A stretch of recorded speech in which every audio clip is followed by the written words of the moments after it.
ہے، آج اسرائیل چھاپے یا کوئی ہمارے پاکستان انڈیا میں ترجموں میں اور ادھر ادھر گڑبڑ کرے، کہاں تک کر سکے گا؟ اللہ رب العزت نے حدیث کے حفاظت کے لیے بھی بندے مقرر فرمائے ہوئے ہیں، ان بندوں نے آہستہ آہستہ حدیث کو آگے پہنچایا اور وہ سلسلہ چلتا آیا۔ جس طرح آج لوگوں نے قرآن میں بھی دخل شروع کر دیا ہے، حدیث میں بہت پہلے شروع ہو گیا۔ حدیث میں آج جو ہم سنتے ہیں کہ یہ حدیث ضعیف ہے، یہ حدیث لا اصل لہ، اس کی کوئی اصل ہی نہیں ہے، یہ موضوع یا من گڑت ہے، یہ حدیث داخل کی گئیں۔ صحابہ کرام رضی اللہ عنہم نے یہ احادیث روایت نہیں کی، لوگوں نے داخل کر دی۔ اور داخل کرنے کے لیے کون لوگ آئے؟ ہمیں بہت دور جانے کی ضرورت نہیں ہے، دو روایات کے نام سے حدیث کے اندر داخل کی گئیں دو فقرے ہیں، دو جملے ہیں۔ میں تو ان کو حدیث کہنا بھی مناسب نہیں سمجھتا، چاہے وہ موضوع کیوں نہیں۔ اپنے امام کی عظمت بیان کرنے کے لیے اور دوسرے کے امام کو گرانے کے لیے، اپنے آپ کو اونچا اٹھانے کے لیے اور دوسرے کو گرانے کے لیے ہمارے اہل سنت نے، یہ منکرین حدیث تو بعد کی بات ہے، انہوں نے بعد میں یہ کاروائیاں ڈالنا شروع کی کہ یہ ایرانی سازش ہے، یہ اوریانی ہے، یہ فلاں ہے۔ ہمارے لوگوں نے کاروائیاں کر کے ان لوگوں کو راستہ دیا۔ ایک روایت جو بیان کی جاتی ہے، کہتے ہیں سراج و امتی، یہ حدیث سنی ہے یا نہیں سنتے ہوں گے آپ؟ سراج و امتی کون ہے؟ امام ابو حنیفہ رحمۃ اللہ علیہ۔ یہ حدیث میں داخل کیا گیا ہے اور ظاہر ہے کہ کسی امام ابو حنیفہ رحمۃ اللہ علیہ کی عقیدت مند نے داخل کر دی، سراج و امتی امام ابو حنیفہ، اور دوسری بھی ساتھ گھڑ دی۔ کہا میری امت کا ایک آدمی ہوگا جو امت کے لیے اضر من ابلیس، شیطان سے بھی زیادہ نقصان دہ ہوگا، شیطان سے بھی زیادہ نقصان دہ امت اسلامیہ کے لیے ہوگا۔ اور وہاں نام رکھ دیا محمد بن ادریس شافعی رحمۃ اللہ علیہ رحمۃ اللہ علیہما۔ نہ یہ حدیث امام ابو حنیفہ نے گھڑی اور نہ امام شافعی رحمۃ اللہ علیہ نے، گڑھنے والوں نے گھڑی اور داخل کر دی۔ جس آدمی کو امت اسلامیہ کے لیے ابلیس سے بھی زیادہ نقصان دہ قرار دیا ہے، حدیث کی خدمت کا سب سے بڑا خادم یہ انسان تھا۔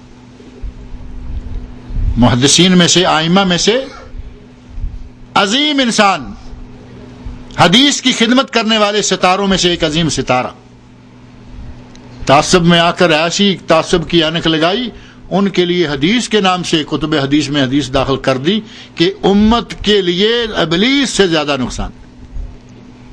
اسی طرح اپنے اپنے مسلک، اپنے اپنے نظریہ، اپنی اپنی لائن، اپنا اپنا مذہب ثابت کرنے کے لیے حدیث گڑی گئیں، اس کو اٹھا دیا، اس کو گرا دیا۔ نبی اکرم صلی اللہ علیہ وسلم کی احادیث میں جب اس قسم کی روایت لوگوں نے داخل کرنا شروع کر دی تو لوگوں کو راستہ مل گیا۔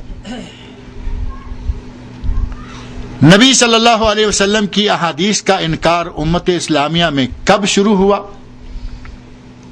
اس فتنے کی نیو کس نے ڈالی؟ یہ سن 200 ہجری، نبی اکرم صلی اللہ علیہ وسلم کے 200 سال بعد خارجی فرقہ اٹھا۔ خارجی تو آپ سنتے ہیں، ایک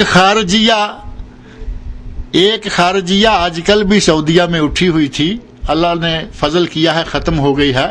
یہ جگہ جگہ جہاں بم بلاسٹ ہو رہے تھے، کبھی یہاں کبھی وہاں، وہ نئی خارجیہ تھی۔ اور ایک خارجی ہمارے مولانا ہنس رہے ہیں، وہ بھی تو آپ سنتے ہوں گے، وہ تو ہم سارے ہی خارجی ہیں۔ سعودی عرب سے باہر سے جو بھی آتا ہے وہ سارے خارجی یہاں کے اعتبار سے۔ ایک خارجی فتنہ اٹھا تھا، ایک بہت بڑا فتنہ۔ ان لوگوں نے احادیث کا انکار کیا، لیکن خاص احادیث جو حضرت علی رضی اللہ عنہ سے متعلقہ تھی، انہوں نے فضائل سے متعلقہ تھی، ان کا انکار کر دیا۔ اور اس کا ری ایکشن کیا ہوا؟ صحابہ کرام رضی اللہ عنہم کے بارے میں جتنی احادیث تھیں صحابہ کے فضائل کے بارے میں شیعہ نے انکار کر دیا. شیعہ نے صحابہ کے بارے میں احادیث کا انکار کیا. خارجیوں نے حضرت علی رضی اللہ عنہ کے بارے میں احادیث کا فضائل کا انکار کیا. اس طرح یہ سلسلہ جو ہے وہ آگے بڑھتا گیا. اور پھر بعد میں آ کر جب مذاہب نے ان مذاہب اربع نے امت میں جڑ پکڑنا شروع کیا تو پھر کچھ اور لوگ شامل ہونا شروع ہو گئے، جس میں سے میں نے 2 من گڑت روایت کی طرف اشارہ بھی کیا ہے. انہی میں سے بعض لوگ، قاضی عیسیٰ بن ابان ایک نام ملتا ہے، قاضی عیسیٰ نے بھی نبی اکرم صلی اللہ علیہ وسلم کی بعض حدیث کا انکار کیا. اسی طرح ایک نظریہ بن گیا، ماننے والے ہیں یہ حدیث کو ماننے والے ہیں، یہ نہیں کہ یہ منکرین حدیث کا ٹولہ ہے، لیکن اپنے نظریہ کے تحفظ کے لیے ان لوگوں نے نبی اکرم صلی اللہ علیہ وسلم کی حدیث کو ان کا انکار کرنے کے لیے، ان کو رد کرنے کے لیے باقاعدہ قاعدے بنائے، اصول وضع کر لیے. آپ فقہ حنفی کی کتاب حسامی ہے، اس کو پڑھ کے دیکھیں. اسی طرح اصول کرخی ہے، اس کو پڑھ کے دیکھیں. حد یہاں تک کر دی کہ قرآن کی آیت ہو یا نبی کی حدیث ہو، اگر وہ ہمارے امام کی مرضی کے مطابق نہیں ہے، اگر وہ آیت یا حدیث ہماری فقہ کے مطابق نہیں ہے تو اس حدیث کی ہم تعویل کریں گے، اور اگر تعویل کے لیے ہمارے پاس وقت نہیں ہے، ہمیں توفیق نہیں پڑتی، تو ہم اس کو منسوخ مانیں گے. اس حد تک ہمارے لوگوں نے انتہا کر دی تعصب کی، اپنی مرضی کی حدیث کچھ رکھ لی، کچھ کا انکار کر دیا. یہ انکار جو ہے وہ ان منکرین حدیث سے پہلے ہمارے اہل سنت سے تعلق رکھنے والے لوگ یہ کرتے آ رہے، اور وہ سلسلہ درمیان میں بڑھتے گرتے ختم ہوتے دوبارہ اٹھتے ختم ہو گیا، اور پھر یہ بالآخر ہمارے ہندوستان میں اٹھا. آج اس وقت جو یہ فتنہ ہے، اس کا سب سے بڑا مرکز ہمارا ہندوستان ہے. پاکستان، ہندوستان، بنگلہ دیش، بر صغیر میری مراد ہے، ہندوستان انڈیا نہیں. اس ٹولہ کے لوگ اصل میں ہمارے ہندوستان سے اٹھے ہیں. میں نے عصر کے بعد ایک بات کہی تھی، ایک جملہ میں دہرا دیتا ہوں کہ ہمارے بر صغیر کی زمین بڑی زرخیز ہے. بر صغیر کی زمین بڑی زرخیز ہے. اس نے ہمیں جعلی نبی بھی دیے.